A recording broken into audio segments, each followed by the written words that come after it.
think the best thing about being a creative person is that it allows you to explore ideas through a medium that no one might think about. You're your own person, you're in control of your own thoughts and emotions, and without creativity you can't express that. It's about expression, and that's the best thing about being a creative person.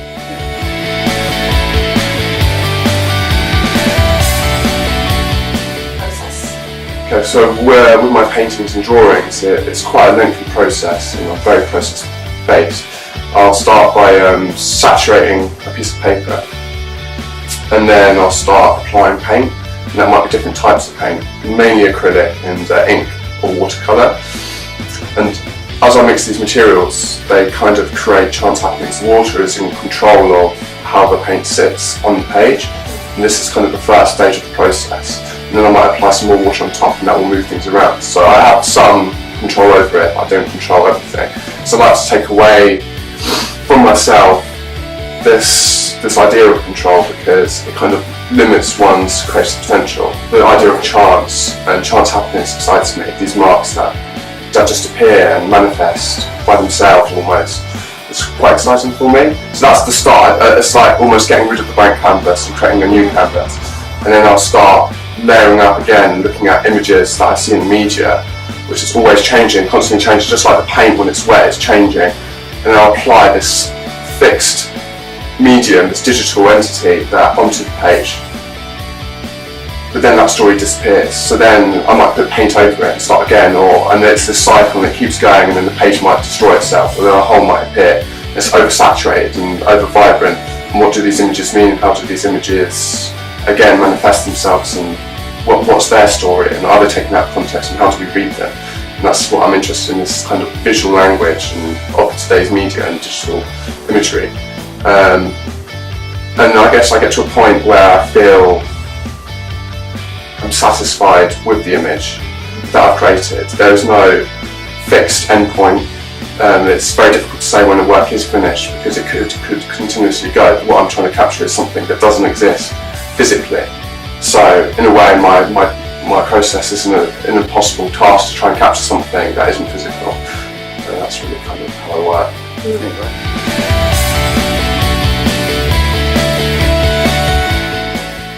I think in my early work was a bit too rigid, a bit too fixed. There's this word fixed up. That's too tight, that's the correct term, really. And it's about this looseness and rawness that really kind of stumbled upon through just taking risks and experimenting, not being afraid to, if I spend a lot of lengthy time doing a piece of detail, to then put paint over it.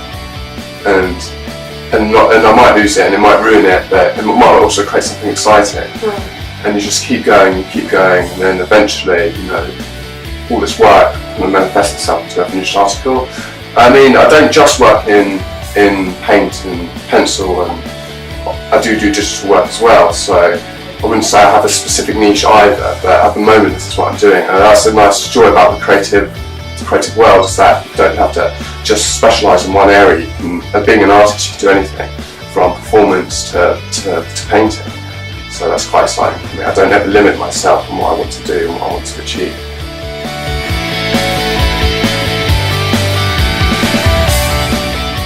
I think just the world. I mean, that sounds a bit of a cliche, but it's what we live in, it's what we draw from, it's the mundane things, the quotidian, the everyday. I say media is my main kind of resource for imagery, and it's this kind of idea of how it works and how it functions, rather than how it cycles, rather than the specific images that I use.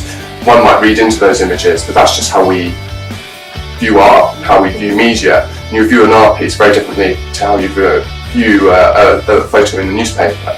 But it's that kind of, it's the status of art that allows me to express my ideas about media, and that's really interesting to me, and how they kind of contradict each other and have a different, but they're the same. It's still an image, and it's still a transformation of an image, and how it translates.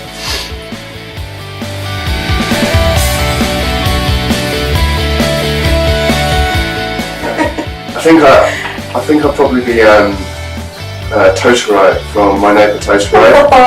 I really like I admire Zaki's animations, and then I've seen all of them, so I'm quite a fan of it. But I think My Never Totoro is my favourite, and it's just this lovable spirit that's kind of free and does its own thing, and no one would ever dislike him, I don't think.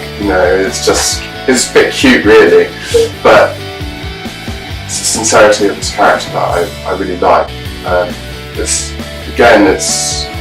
our perception of this, and I guess if you saw a massive fluffy kind of spirit monster in the real world, you'd probably be quite scared, but the way it's portrayed in the animation, obviously it's this cuddly, fun entity that everyone has a lot of time for, especially with the umbrella scene.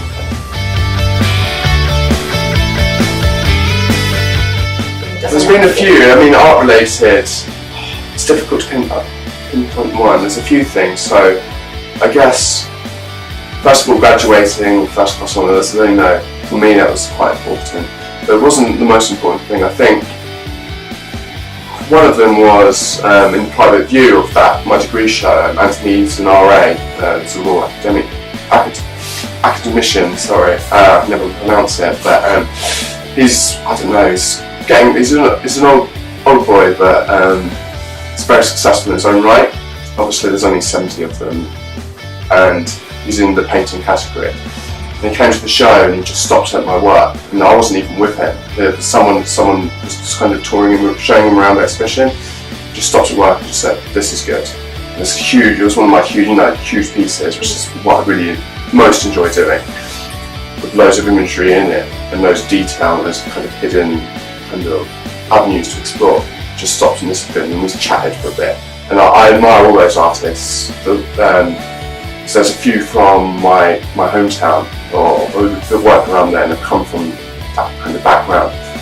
So for him to say or recognise that it was good for me meant a lot more than just getting a grade or something almost superficial on set, because how can you grade an artwork?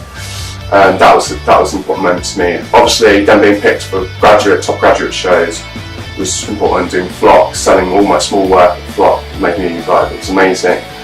And then from then being picked for their winter collection as an actual artist, not just a graduate. Not many graduates get that opportunity to just go straight into being in a gallery as an artist. So that made me really proud as well. So it's between those probably as my probably proudest moments so far.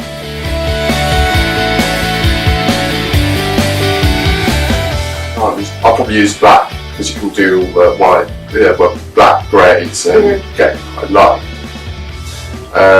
But if I was being more vibrant, I'd use red, because red always seems to appear in my work in some shape or form. It's quite bold, expressive colour. It means has so many connotations, from love to anger to hate, and you can explore quite a wide array of those emotions and kind of things that it signifies as a colour in a work or in an artwork. So probably red, but maybe black.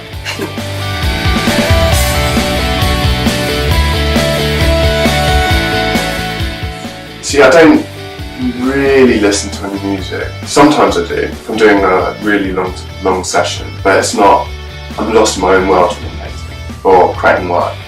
I'm my own process in my own mind. So sometimes if I'm listening to something, it might distract myself, and I try and be quite free again. I try to be quite loose and not overthinking the work, because that's when it will work. As soon as you try and give meaning to a work, it kind of destroys itself, if that makes sense. Because if I say I'm painting this to create this meaning, how you see it doesn't mean you can see it the same way that I see it. So that limits the work for me. So sometimes it's good to listen to music. I'll go against what I've just said for that reason. And if I do, it's kind of, I'll just put a playlist on, or I'll go on YouTube. But I wouldn't listen to one specific band.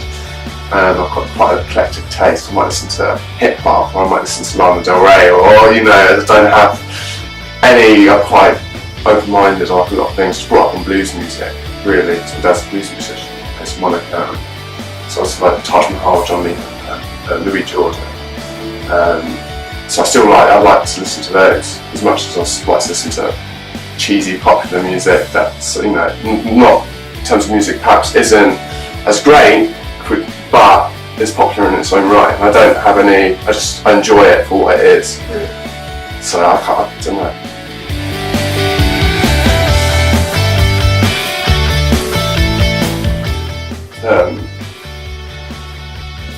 One of them would be vibrant, I think. My work's quite vibrant.